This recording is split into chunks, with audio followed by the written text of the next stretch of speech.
Pois bem, pessoal, ah, qual é a observação que Verdun vai fazer a respeito da maneira que Freud assimila o mito do Édipo Rei e o modo em que essa tragédia discorre tanto tempo, mais ou menos 2.500 anos pós-Sófocles, e ainda nos impressiona.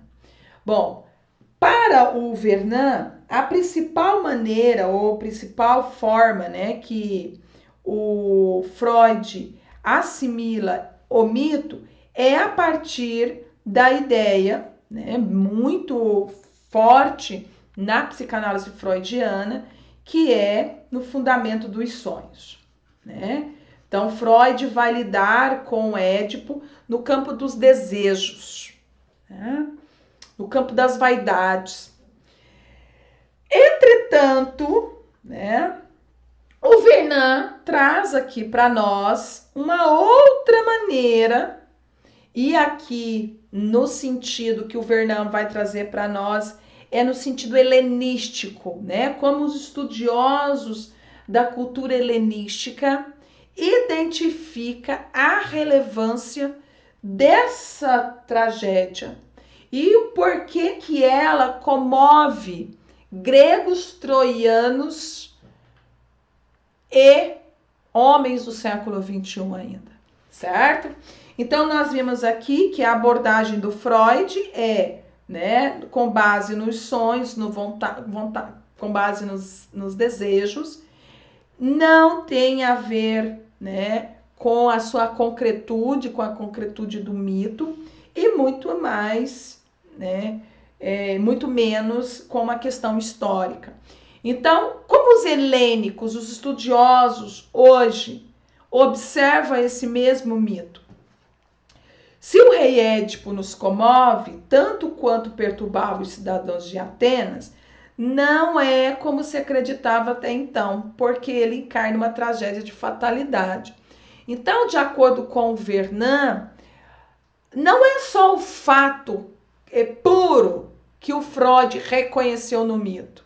O filho casa com a mãe, mata o pai e tem filhos com a mãe. Não é só isso que existe na tragédia do Édipo Rei. Não é o parricídio, não é só o incesto, não é só o remorso. Há mais do que isso. Para o Vernon, né, o que a tragédia marca é a onipotência divina, a pobreza dos homens. É o que o destino de Édipo é, de certa forma, o nosso. Em que sentido é o nosso? É que carregamos em nós a mesma maldição que o oráculo pronunciou contra ele. O que? A morte.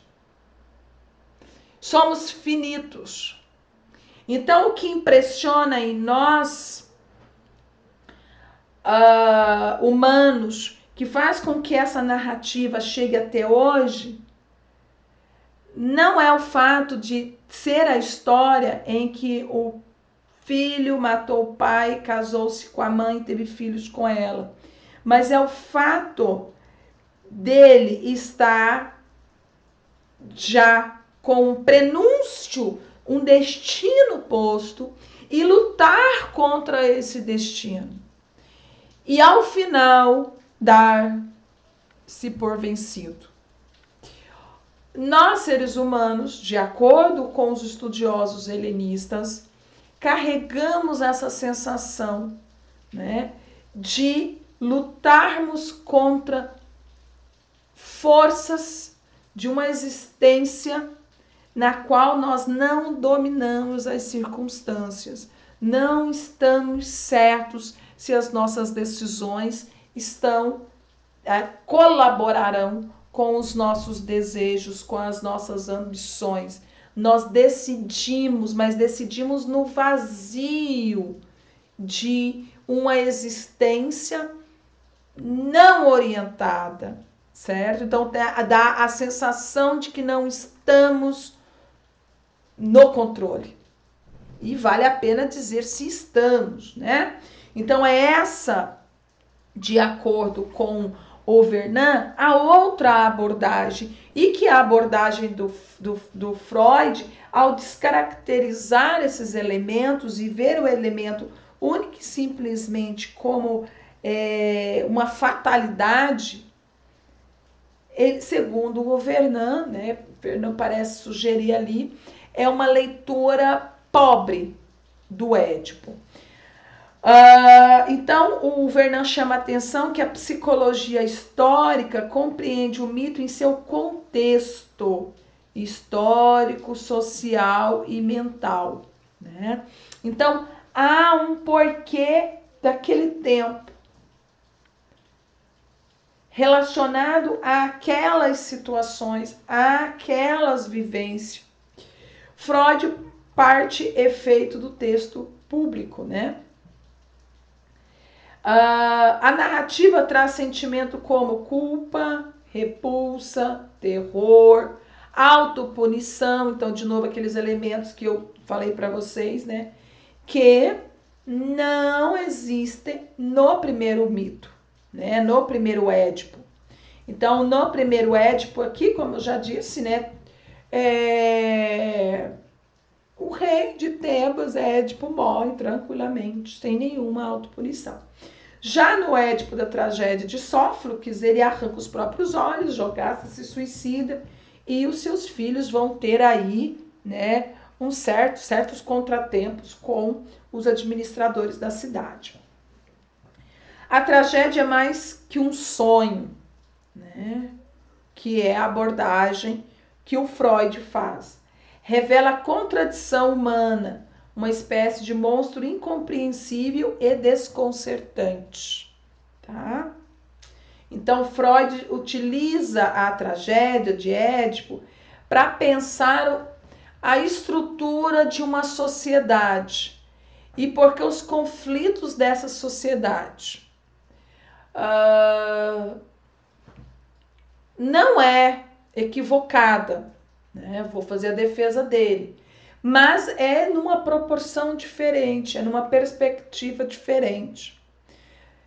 Talvez equivale o sentido da frase nietzschiana, não existem fatos, existem perspectivas, interpretações.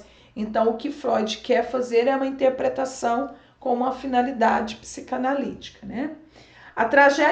Na tragédia, o indivíduo é posto sobre a encruzilhada da ação, coisa que a gente já viu na aula passada, né? Entretanto, essa ação é uma luta injusta. Por quê? Porque de um lado está a justiça dos homens e a outra a justiça dos deuses. E nós podemos perceber que os deuses são sempre vencedores, né? A tragédia, ela atua numa zona fronteiriça aqui. A responsabilidade atua como reflexão e não ação. Então, são aspectos de que a gente já viu na aula anterior. Então, aqui, né, eu quero fechar tomando essas notas.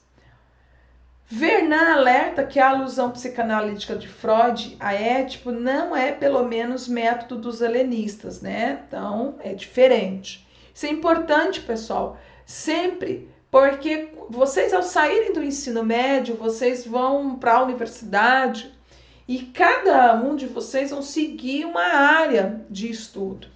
E vão perceber que esse conhecimento comum, né, que é o conhecimento da humanidade, a grande biblioteca da humanidade, em que todos nós trocamos, uma sociedade troca com a outra, então é um conhecimento coletivo, eles têm e eles sofrem variações de abordagens. E aí é importante vocês terem em mente, porque essa variação se dá por conta do método, por conta da perspectiva, certo? Por conta da intenção. Freud passa insensível aos aspectos históricos, né? Social e religioso. Aí essa aqui é uma obra em que Freud vai desenvolver, então, a sua perspectiva com base no estruturalismo, né?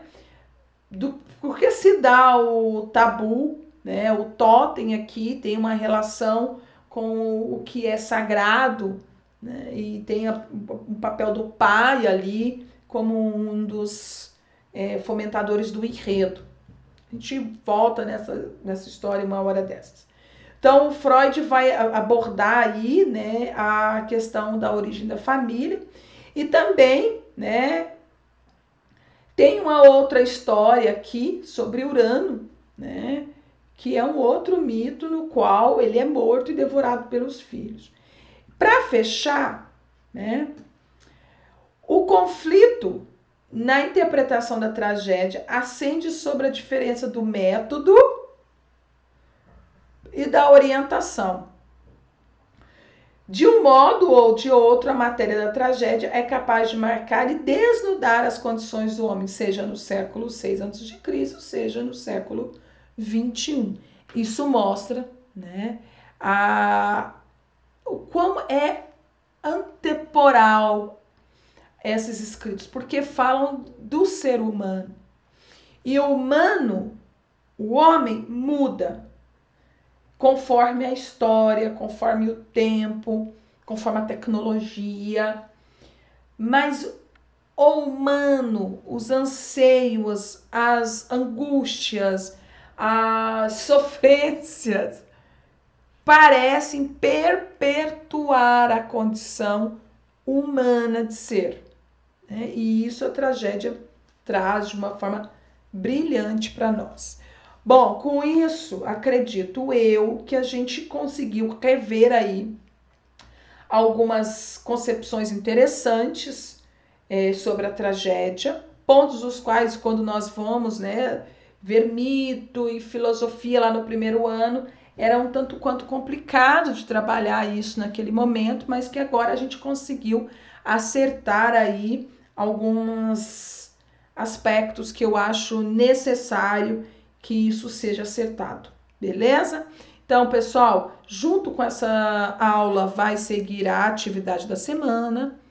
Acesse então a atividade, realize e tendo dúvida a gente está por aqui, beleza? Tchau!